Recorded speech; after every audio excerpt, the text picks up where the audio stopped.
যেদিন কৃষ্ণ ভোলা বাকি আমায় রেখে বিদায় নেবে,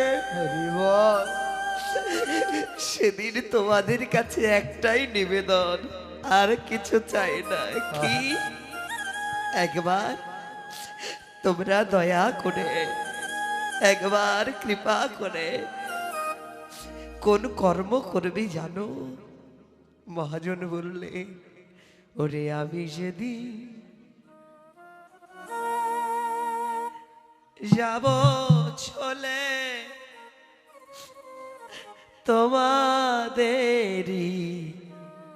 ছাড়িয়া,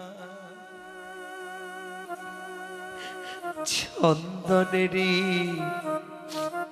ফোঁটা সেদিন দিও পরায়া।